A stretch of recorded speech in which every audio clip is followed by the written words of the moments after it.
জোর হাতে রিকোয়েস্ট করছি আমাদের মাননীয় প্রধান উপদেষ্টার কাছে এবং যত উপদেষ্টা আছেন তাদের কাছে, আপনারা আমাদের জন্য কি করেছেন? যারা 84% রেমিটেন্স আনে বাংলাদেশে, তাদের জন্য আপনারা কি করেছেন?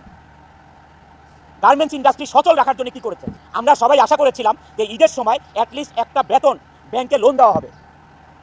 যে শ্রমিক ভাই বোনদেরকে আমরা কি করতে হবে দেখেন, মার্চ মাসে ফেব্রুয়ারির বেতন দিতে হবে, বোনাস দিতে হবে, আবার মার্চ মাসের 50% বেতন দিতে হবে। একটা গার্মেন্টস মালিক কোত্থেকে পাবে তিনটা জিনিস এক মাসে? এই তিনটা জিনিস এক মাসে কোথায় পাবে একটা গার্মেন্টস মালিক?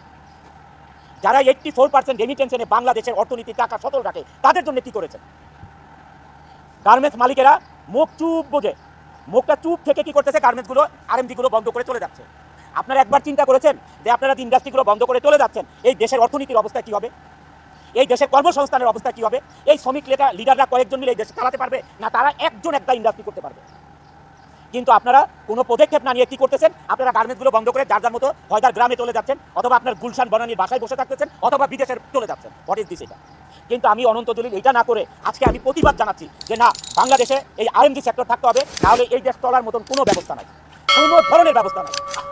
আপনি আজকে চাল কিনবেন, আমাদের দেশে যে চাল উৎপাদন হয়, গম উৎপাদন হয়, ডাল উৎপাদন হয়, সমস্ত কিছুর 50%-এর মতন ইম্পোর্ট করতে হয়। ভাত খাবেন কোত্থেকে?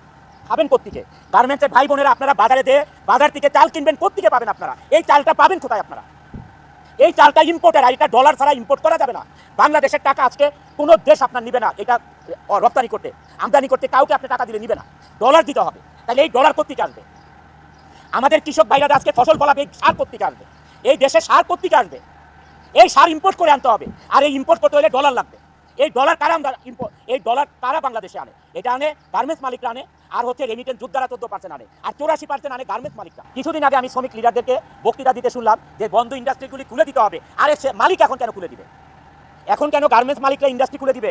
তোমরা লিড দিয়ে গার্মেন্টস ইন্ডাস্ট্রি বন্ধ করতে পারো, এখন খুলতে পারো না? একটা ইন্ডাস্ট্রি বানাতে পারো না? বানায় তাদেরকে চাকরি দাও। একটা ইন্ডাস্ট্রি এরকম করে বানায় তাদেরকে চাকরি দাও না পারলে। এখন কেন গার্মেন্টস মালিকদেরকে খুলতে হবে এইসব বন্ধ ইন্ডাস্ট্রি?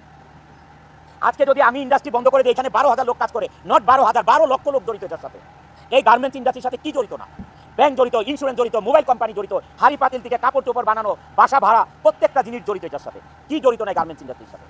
বাংলাদেশে 84% রেমিটেন্স আছে শুধু আরএমজিতে। 13% 14% আসে হচ্ছে আমাদের রেমিটেন্স যোদ্ধাদের থেকে। সারা বাংলাদেশের এক্সপোর্ট থেকে 2% আছে, 2%। মিডিয়া ভাই ও বোনেরা, আমাদের শ্রমিক ভাই বোনেরা, এই দেশে আপনারা কি করে খাবেন? আমার শ্রমিক ভাই বোনেরা, আপনারা কি করে খাবেন? মিডিয়া ভাই বোনেরা, আপনারা এটা প্রচার করুন যে এই দেশ কি দিয়ে চলবে।